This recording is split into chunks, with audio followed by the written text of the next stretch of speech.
Bismillah. Assalamualaikum warahmatullahi wabarakatuh. Pertemuan kali ini kita berbicara masih ya tentang fungsi, tapi khusus pada komposisi fungsi.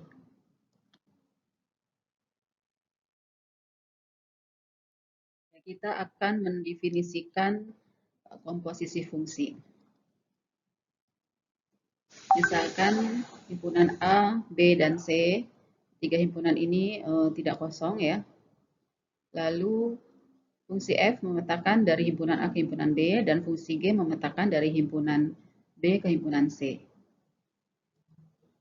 Nah, G nokta F itu memetakan dari himpunan A ke himpunan C. Jadi langsung dari A ke C. Nah, G nokta F ini disebut komposisi fungsi. Definisi secara matematis tentang komposisi G nokta F ini adalah himpunan pasangan berurutan X, Z, di mana X anggota A, Z anggota C, ya, X, Z ya, X anggota A dan Z anggota C, terdapat Y anggota B.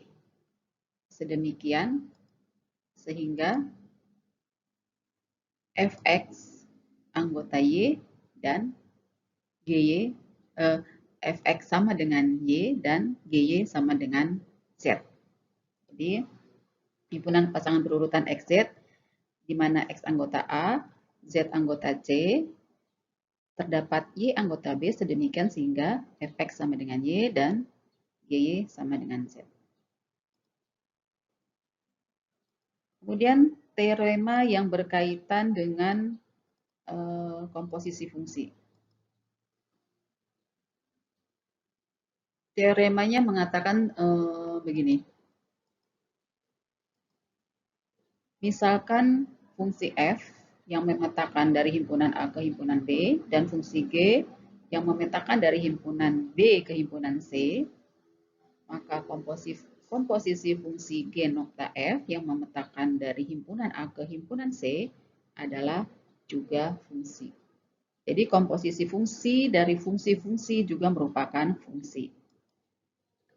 Kemudian jika F dan G merupakan fungsi satu-satu, maka pasti komposisi G nokta F-nya juga merupakan fungsi satu-satu. Teorema yang ketiga, jika F dan G merupakan fungsi pada atau fungsi surjektif, maka komposisi fungsi G nokta F juga merupakan fungsi pada.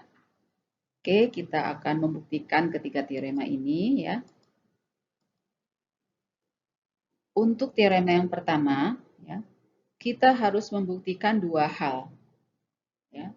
Ingat ya bahwa syarat fungsi yang pertama adalah bahwa daerah asalnya itu harus sama dengan fungsi A-nya. Jadi daerah asal dari si G nokta F itu harus sama dengan himpunan A. Lalu yang kedua, syarat yang kedua bahwa G nokta F terdefinisi dengan baik. Artinya apa? Di sini terdefinisi dengan baik bahwa jika untuk setiap X dan X aksen anggota A, ya, dengan X sama dengan X aksen, maka akan berakibat G nokta Fx sama dengan G nokta F X aksen. Nah, ini dikatakan terdefinisi dengan baik. Artinya apa? Untuk setiap dua titik, untuk setiap titik di A itu pasangannya hanya satu gitu loh di G nokta F. Setelah difungsikan, setelah dikomposisi fungsikan oleh G nokta F, maka di C pasti pasangannya cuma satu.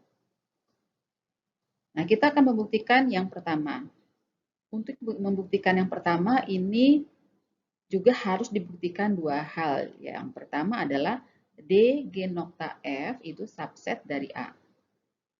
Lalu yang kedua, A subset dari D G nokta F. Nah, kita akan membuktikan yang A subset dari D G nokta F dulu ya. Ambil sembarang X anggota A. Ambil sembarang X di A. Ya. Tadi fungsi F itu kan memetakan, ya. Fungsi F itu kan memetakan dari A ke B. Ya. Karena F itu fungsi dan X anggota A, ya, maka pasti terdapat pasangannya gitu loh di B. Katakanlah Y. Ya, sedemikian sehingga fx sama dengan Y. Demikian juga ya, Y itu kan berarti anggota B kan. Sementara ada fungsi yang memetakan dari B ke C, yaitu fungsi G. Nah, karena G fungsi dan Y anggota B, maka pasti Y ini di C ya, pasti punya pasangan. Katakanlah pasangan tersebut adalah Z di C. Ya, sedemikian sehingga GY sama dengan Z. Ya, dengan demikian ya, G nokta Fx adalah G Fx. Fx itu adalah Y ya, atau sama dengan GY, sama dengan Z. Dari sini kita dapat mengatakan berarti bahwa G, Z itu merupakan anggota dari komposisi fungsi G nokta F. Ya. X, Z ya, bahwa pasangan berurutan X, Z itu pasti berarti anggota dari komposisi fungsi G nokta F. Atau dapat dikatakan bahwa X anggota dari daerah asal G nokta F. Nah, ini artinya apa? Tadi X anggota A berakibat X anggota DG nokta F, maka dikatakan bahwa A merupakan himpunan bagian dari DG nokta F. Jadi kita sudah membuktikan bahwa A subset dari daerah asal G nokta F atau DG nokta F ya. Kita lanjutkan bukti yang pertama ya. Sementara itu, ini pasti ya, DG nokta F itu subset dari A. Ya, pasti karena G nokta F itu kan memetakan dari A ke C ya, dari A ke C. Sehingga pasti daerah asal dari G nokta F itu pasti subset dari A. Nah, dengan demikian terbukti ya dari 1 dan 2 bahwa ini salah, maksudnya DG nokta F ya. DG nokta F sama dengan A. Terbukti bahwa DG nokta F sama dengan A. Nah, bukti yang B ya. Bukti yang B tadi kan kita mau mengetahui bahwa G nokta F itu terdefinisi dengan baik. Atau untuk setiap X, X aksen di A, maka G nokta Fx itu pasti sama dengan G nokta F X aksen. Kita ambil sembarang X, X aksen anggota A dengan X sama dengan X aksen. Ya, ini kita akan buktikan ini. Tadi karena F itu fungsi dan X aksen anggota A, ya, maka terdapat Y aksen anggota B. Karena dia fungsi ya, sedemikian hingga Fx sama dengan Y dan F aksen X sama dengan Y aksen. Ya, karena fungsi ya, jadi pasti mempunyai pasangan di B. Katakan tadi Y dan Y aksen. Kemudian karena F juga fungsi dan X sama dengan X aksen, ya, maka pasti Y sama dengan Y aksen. Karena fungsi dia terdefinisi dengan baik, maka Y sama dengan Y aksen anggota B. Selanjutnya, dengan cara yang sama ya, dengan cara yang sama, karena G merupakan fungsi dan Y sama dengan Y aksen, ya, anggota B, maka di sini pasti Y dan Y aksen itu juga punya pasangan ya. Katakanlah pasangannya adalah Z dan Z aksen.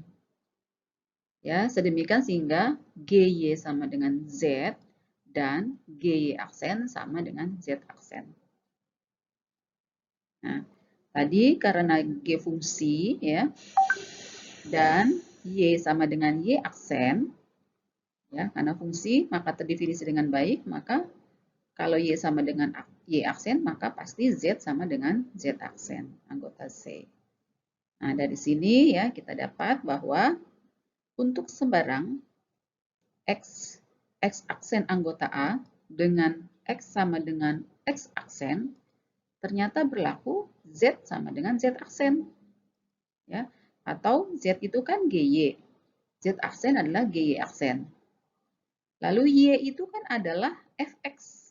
Ya, Y adalah Fx. Y aksen adalah Fx aksen. Sehingga GY sama dengan GY aksen mengakibatkan GFX sama dengan GFX aksen. Nah, ini sama saja G nokta Fx, G nokta Fx aksen itu sama. Ya, jadi terbukti G nokta F terdefinisi dengan baik. Oke, kita lanjutkan teorema yang tadi ya. Tadi kan ada teorema 3 ya. 1, 2, 3. 1 sudah kita buktikan. Ternyata G nokta F juga merupakan fungsi. Kita akan buktikan yang kedua, jika F dan G merupakan fungsi satu-satu, maka pasti G nokta F juga merupakan fungsi satu-satu. Ya.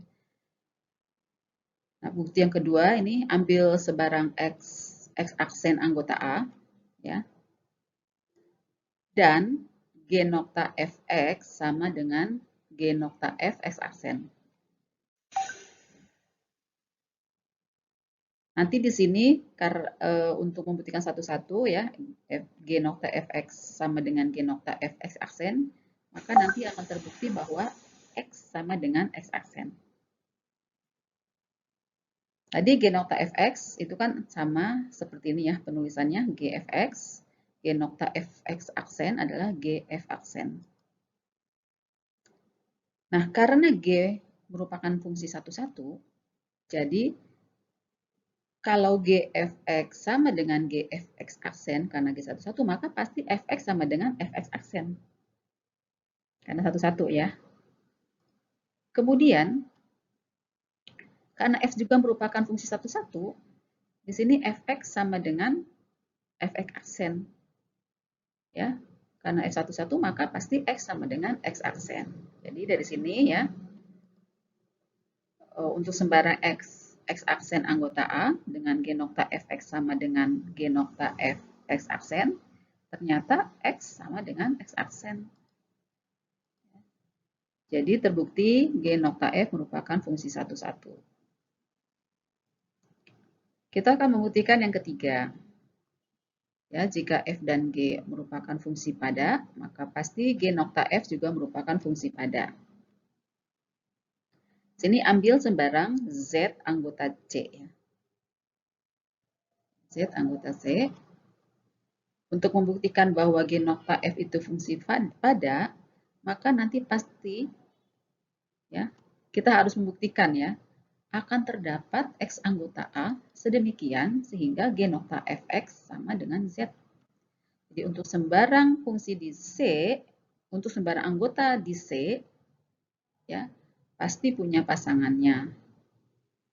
Pasti ada pasangan di X gitu ya, atau terdapat X anggota A sedemikian hingga G nokta Fx sama dengan Z. Cara buktikannya, Z kan anggota C ya. Tadi kita mengambil sembarang Z anggota C. Karena G itu fungsi pada, ya, G itu kan memetakan dari B ke C. Nah, G itu fungsi pada, Z anggota C, maka pasti terdapat suatu anggota di B. Ya. Terdapat Y anggota B sedemikian hingga GY sama dengan Z. Gitu. Y anggota B. Ya. Kemudian, Y kan anggota B. Sementara ada fungsi F yang memetakan dari A ke B. Ya.